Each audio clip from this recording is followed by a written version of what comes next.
Olá, turma. Na aula de hoje continuaremos trabalhando com o modelo de solo, contudo, agora com a inclusão do progresso tecnológico na trajetória de crescimento de longo prazo. Bom, no modelo de solo que a gente viu até então, ou seja, sem progresso tecnológico, o produto per capita ele não cresce no longo prazo, ou seja, ele atinge um determinado patamar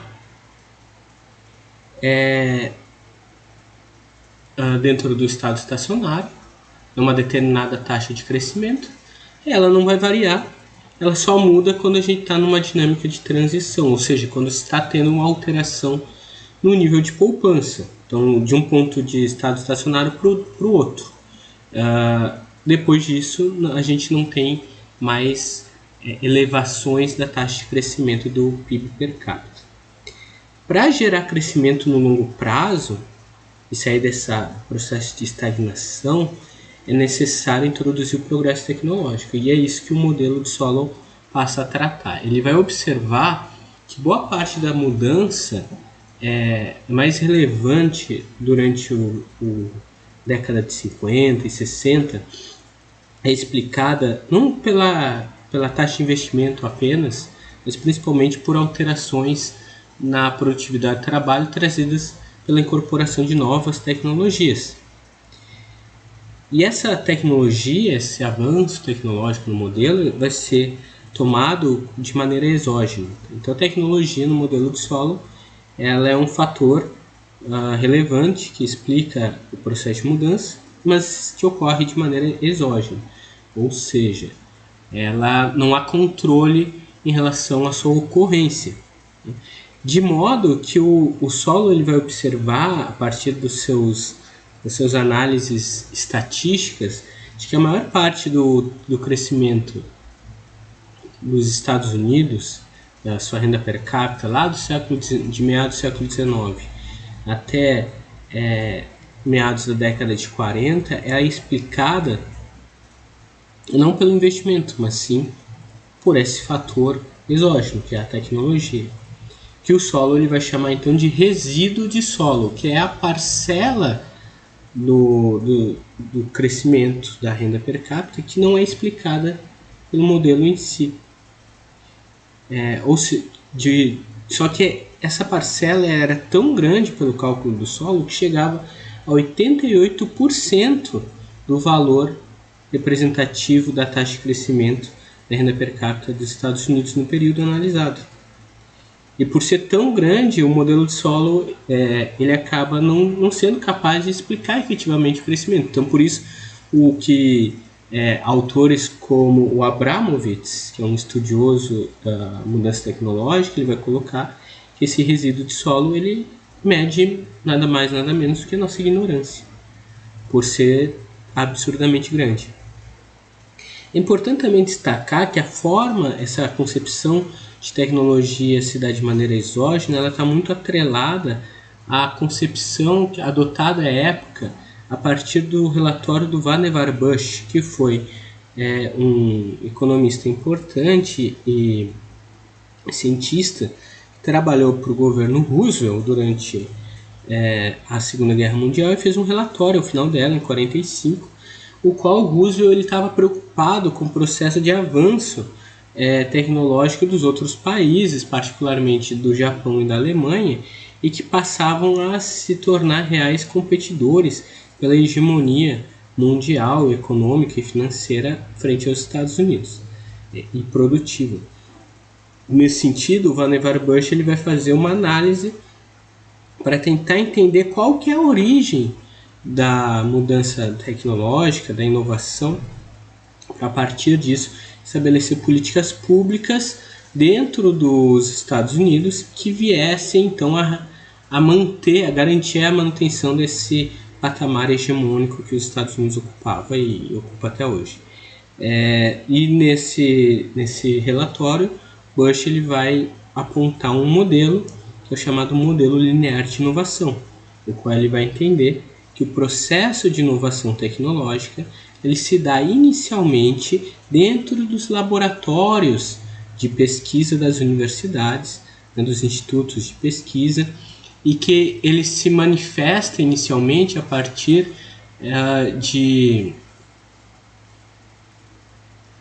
da necessidade de atender a uma curiosidade vã, a curiosidade científica. Então, para resolver questões inerentes à ciência, não necessariamente elementos ligados ao processo produtivo.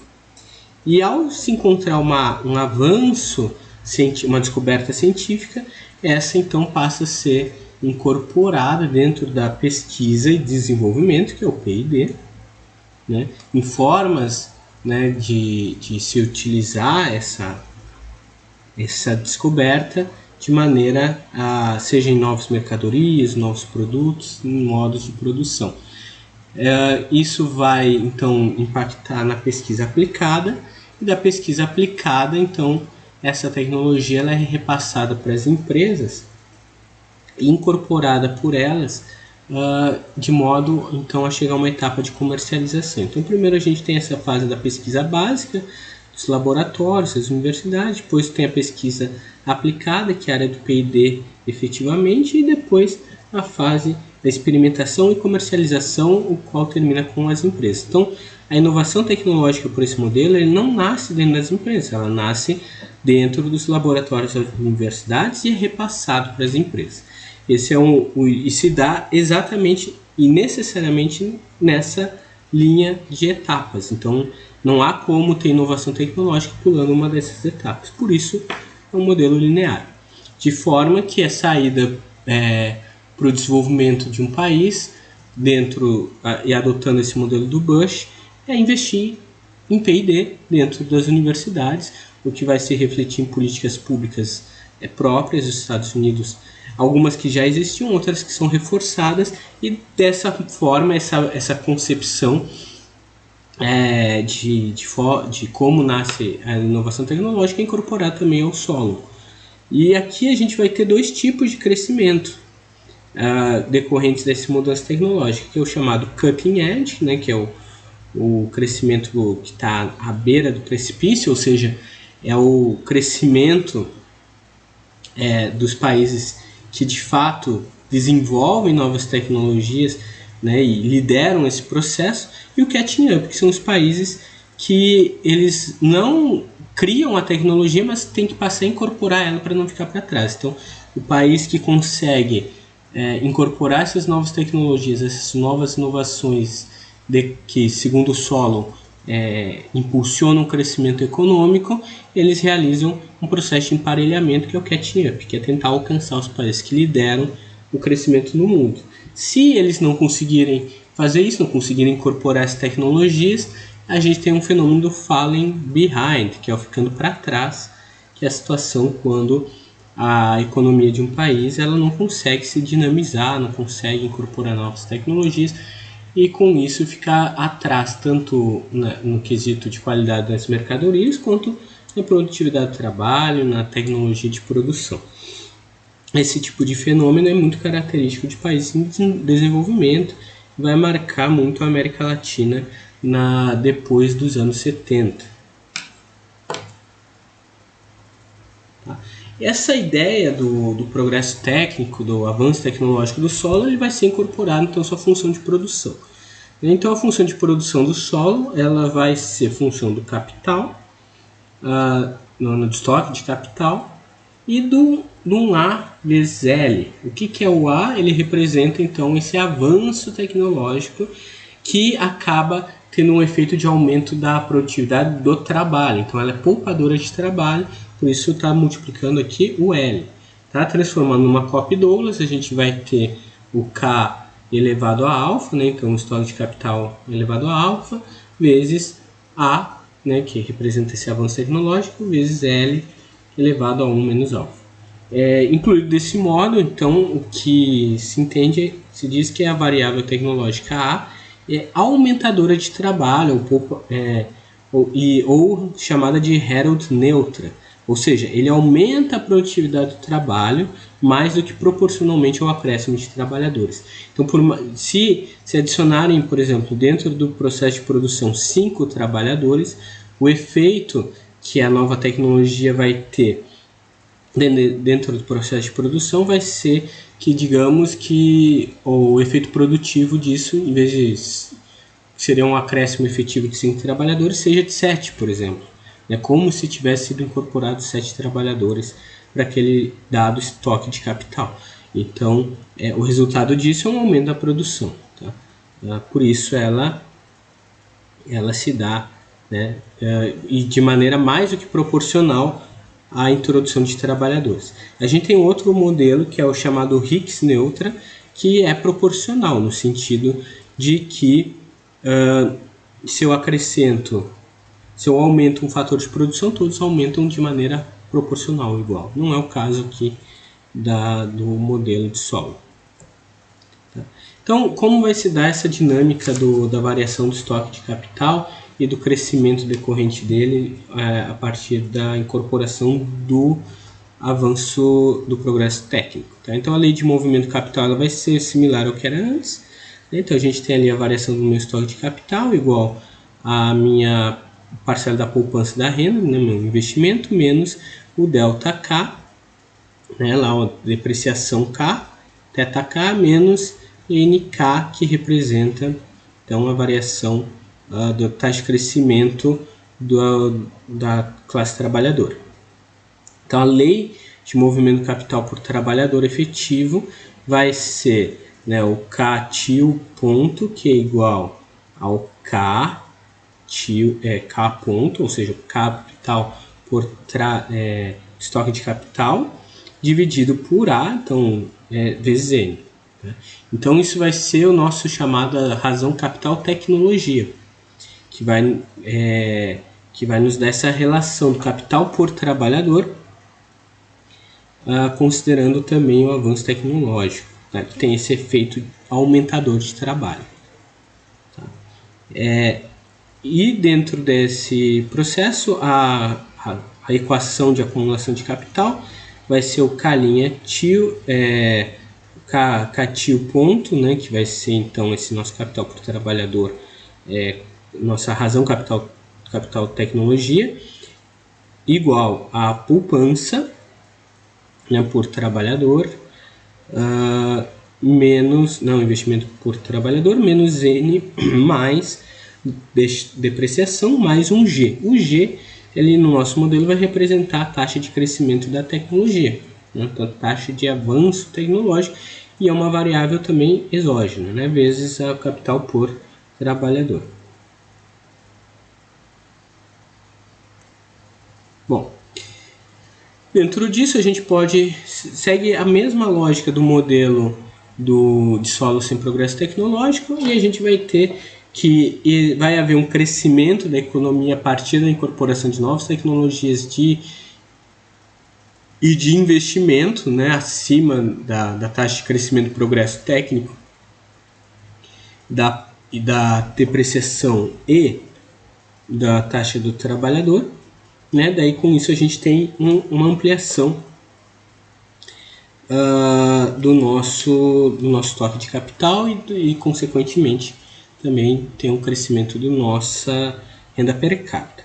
É importante destacar aqui, só efetivamente, que o investimento ele tem que ser superior também ao nível de taxa de crescimento da tecnologia. Né? Poderia se pressupor que esse aumento da taxa de tecnologia, de progresso técnico, ela teria um efeito que necessitaria um menor nível de investimento, né? Porque ela teria um efeito de aumento da produtividade e tal.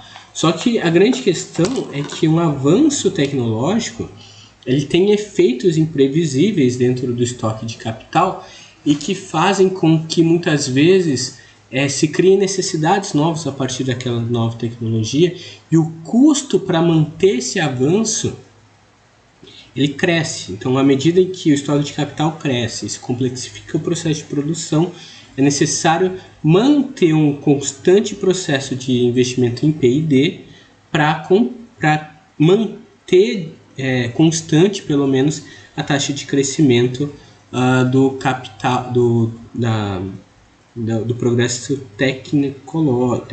tecnológico. Tá?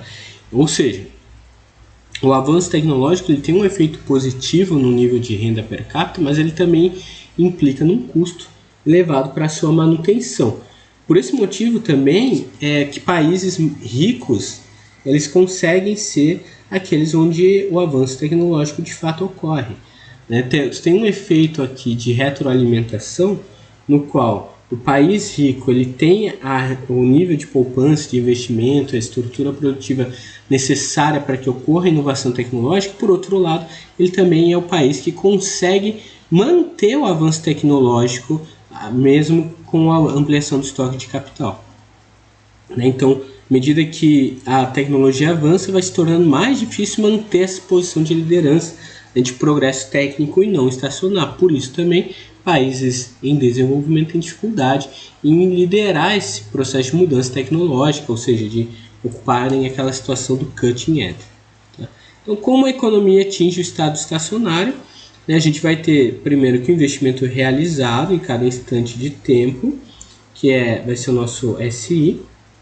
A gente tem esse investimento e tem o investimento necessário para manter o capital por trabalhador efetivo constante, ou seja, a taxa de crescimento da classe trabalhadora, mais a taxa de crescimento do progresso técnico, mais a taxa de depreciação vezes o capital por trabalhador, sendo que no estado estacionário, quando o investimento realizado é exatamente igual ao investimento necessário para manter o estoque de capital por trabalhador efetivo constante, a gente tem o nosso estado estacionário. Ou seja, é mesmo critério, mesma situação do modelo sem progresso tecnológico, modelo de solo, só que agora com progresso tecnológico, mas a lógica é a mesma. Tá? Então, aqui representado graficamente, a gente vai ter lá no eixo vertical o nosso PIB per capita, né? No eixo horizontal a gente vai ter nosso capital, no estoque de capital por trabalhador, no estoque de capital per capita. A gente tem a linha vermelha representa a produção per capita, o SY representa então o nosso investimento, também per capita, e a linha preta representa então esses fatores, né, de desaceleração, que é o nosso nível de crescimento dos trabalhadores, mais a taxa de crescimento do progresso técnico, mais a taxa de depreciação vezes o estoque de capital por trabalhador.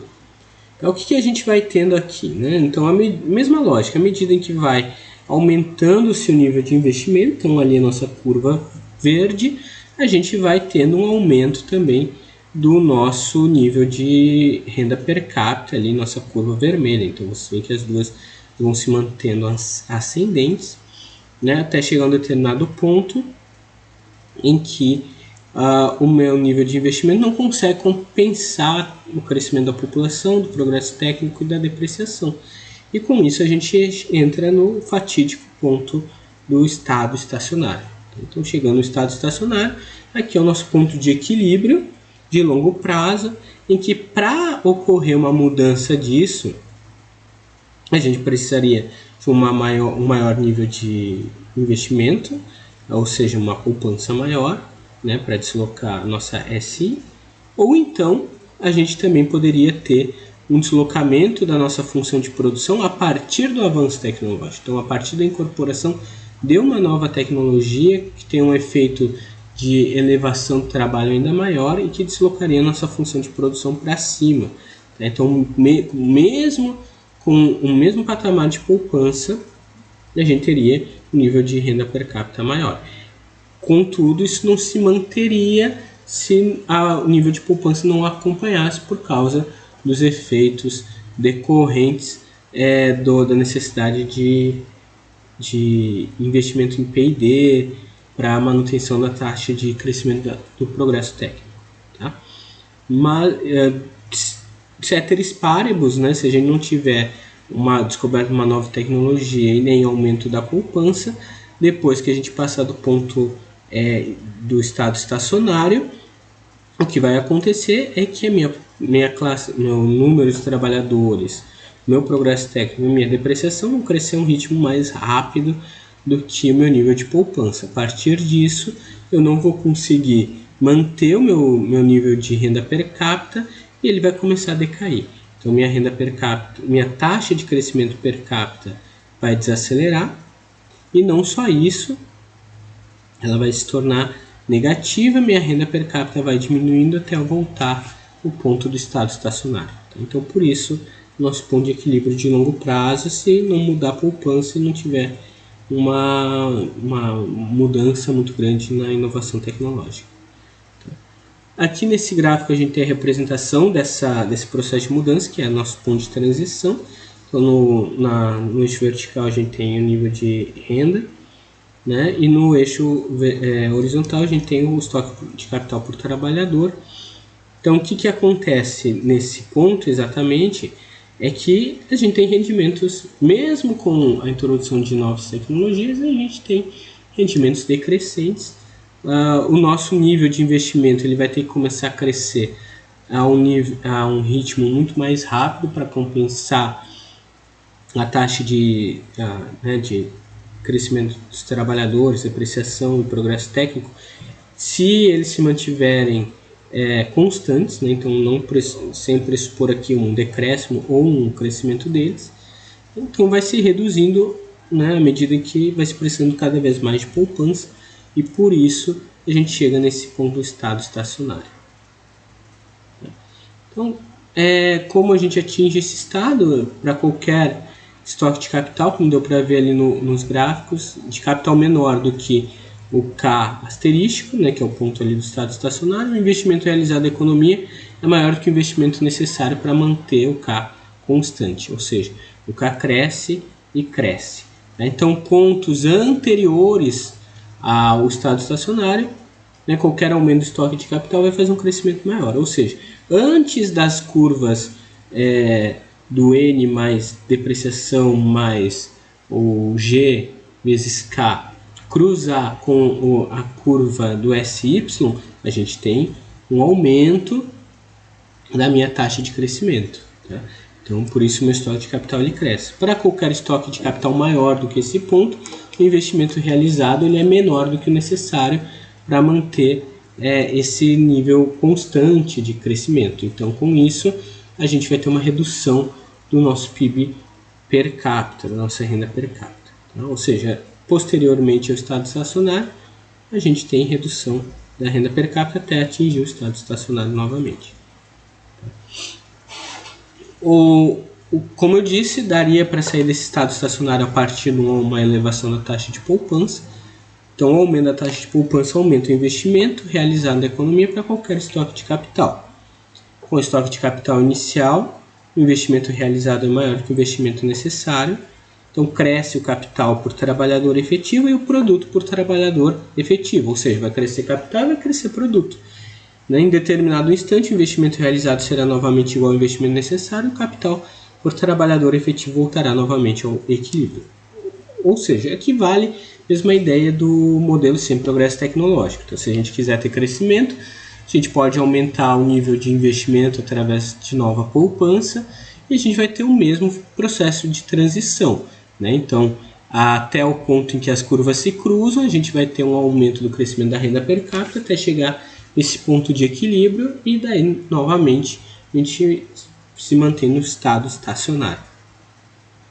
Então, nesse gráfico, a gente tem essa representação onde o SY, né, é o ponto inicial, depois a gente tem o S' Y, no qual a gente desloca a curva verde para cima, chega a um novo ponto de estado estacionário, com uma renda per capita maior e com um estoque de capital também maior. Então, é uma forma de a gente sair, né, desse ponto de estagnação. Outra forma de ocorrer isso, como eu disse, também é através da elevação da taxa de crescimento da tecnologia. Então, o aumento da taxa de crescimento da tecnologia, o G, aumenta o investimento necessário para para manter constante qualquer capital por trabalhador, qualquer estoque de capital. Com o estoque de capital inicial, o investimento realizado é menor do que o investimento necessário. Há uma diminuição do capital por trabalhador efetivo e do produto por trabalhador efetivo. Em determinado instante, o investimento realizado será novamente igual ao investimento necessário, o capital por trabalhador voltará a um estado estacionário. Tá? Então, o que acontece aqui? Quando a gente aumenta o ritmo de crescimento da tecnologia, né, aumenta o G, a nossa curva, a nossa linha dos fatores de estrangulação, ali, de restrição, ela se torna mais vertical, e com isso a gente chega no ponto estacionário mais rápido, um ponto de estado estacionário mais rápido, com uma renda per capita menor e um estoque de capital também menor. Como eu disse, esse tipo de situação vai ocorrer se a gente não tiver poupança suficiente para manter o ritmo de crescimento do progresso técnico, para fazer os investimentos suficientes para a sua continuidade.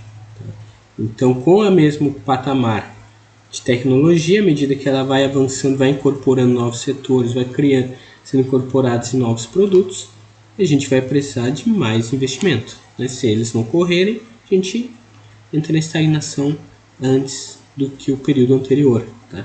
Então, esse é digamos, o tchan do modelo de solo com progresso tecnológico.